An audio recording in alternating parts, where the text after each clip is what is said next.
Hello प्यारे दोस्तों, हमने कल से काव्य शास्त्र शुरू किया है और काव्य शास्त्र का पार्ट 1 हमने काव्य शास्त्र का इतिहास कल की वीडियो में देखा था। अगर आप आज पहली बार चैनल पे आए हैं तो वो वीडियो भी देखें। और ये टीजीटी पीजीटी हिंदी की किसी भी स्टेट की अगर आप तैयारी कर रहे हैं, स्टेट की, डीएसएसबी की, तो काव्य शास्त्र का टॉपिक बहुत इंपॉर्टेंट है और यहाँ पे कम से कम समय में आपको मैक्सिमम कंटेंट प्रोवाइड करवाया जाता है। इसलिए आप चैनल को सब्सक्राइब करें और वीडियो में बने रहें। आज हम ये काव्य शास्त्र के इतिहास का पार्ट 2 देख रहे हैं। इसमें आज हम देखेंगे संस्कृत के प्रसिद्ध काव्य शास्त्रीय ग्रंथ एवं रचनाकार।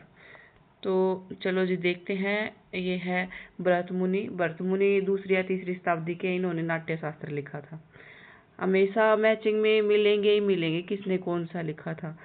और मेघाविरुद्ध ने अलंकार ग्रंथ लिखा था, ये इतना इम्पोर्टेंट नहीं है, लेकिन वामय का काव्य अलंकार हमेशा पूछा जाता है। दंडी का काव्य आदर्श, ये 7वीं सदी के हैं। इसको याद कैसे करेंगे? देखो, भरत मुनि का तो सबको याद है ही, इसको पंचम वेद भी कहा गया है नाट्य शास्त्र को। दंडी का क्या करेंगे? जब हम छोटे थे तो टीचर हमें डंडे से मारते थे, तो यानी आदर्श बनाने के लिए, काव्य को आदर्श बनाने के लिए, या अपने छात्र को आदर्श बनाने के लिए डंडे से मारते हैं, तो याद रख लोगे काव्य आदर्श यानी डंडी। उद्भट, ये 8वीं सदी के, इन्होंने लिखा काव्य अलंकार सार संग्रह। देखो ऊपर भामह ने काव्य अलंकार लिखा है और उद्भट ने काव्य अलंकार सार संग्रह लिखा है। इसमें भामह की रचना का ही सार है। तो आगे देखोगे, ये है ना भामह के काव्य अलंकार पर टीका है, भामह विवरण, ये भी आप याद रखोगे। 9वीं सदी में एक काव्य अलंकार, ये वामन ने लिखा काव्य अलंकार सूत्र। काव्य अलंकार सूत्र किसने? वामन ने। वामन से क्या याद रखोगे? ब्राह्मण। ब्राह्मण क्या करते हैं? हर चीज का सूत्र जानते हैं। रुद्रट, रुद्रट का है जी काव्य अलंकार। देखो काव्य अलंकार के कितने हो गए, याद रखोगे। भामह का भी काव्य अलंकार है, उद्भट का काव्य अलंकार सार संग्रह है, वामन का काव्य अलंकार सूत्र है और रुद्रट का काव्य अलंकार है। अब देखिए जी आगे चलते हैं। आनंदवर्धन, ये 9वीं सदी के हैं और इन्होंने क्या लिखा है? ध्वन्यालोक। जब हम ध्वनि सुनते हैं तो हमें क्या मिलता? आनंद मिलता है। ध्वनि सुनने से आनंद मिलता है। अभिनव गुप्त का, यह अभिनव से तो अभिनव आ ही गया, अभिनव भारती।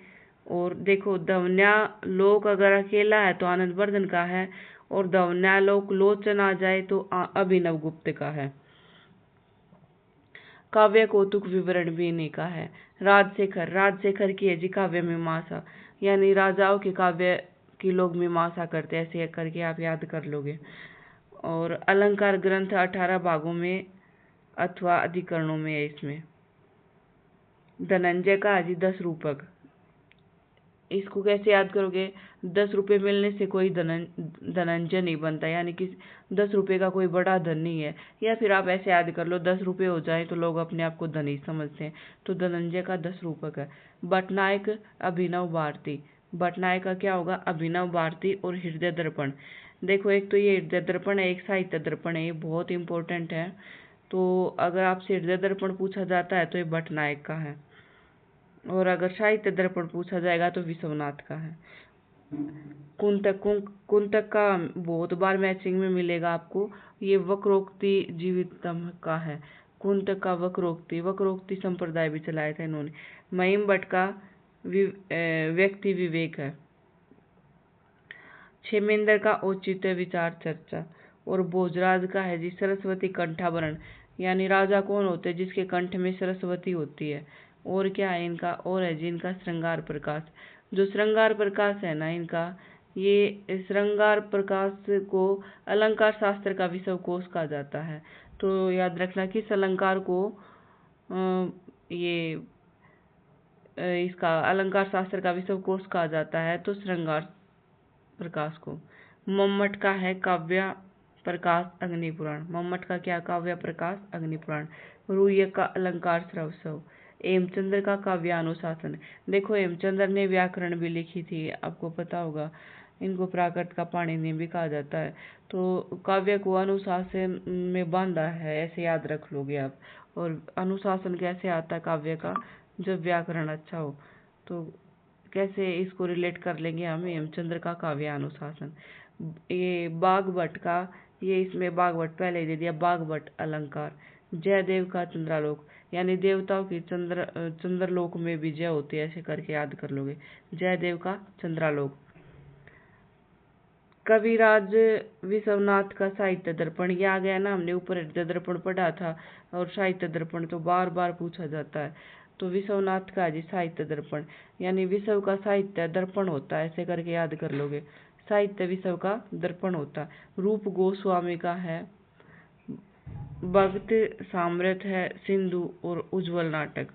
भगत साम्राट सिंधु उज्ज्वल नीलमणि नाटक चंद्रिका, ये रूप गोस्वामी का है। शारदा तनय का है भाव प्रकाश, शारदा तनय का भाव प्रकाश। और पंडित जगन्नाथ का जी रस Gangadhar. Thank you for watching. ऐसे ही छोटी छोटी वीडियो में आप कंटेंट को देखेंगे जो मोस्ट इम्पोर्टेंट है, तो चैनल को सब्सक्राइब जरूर करें।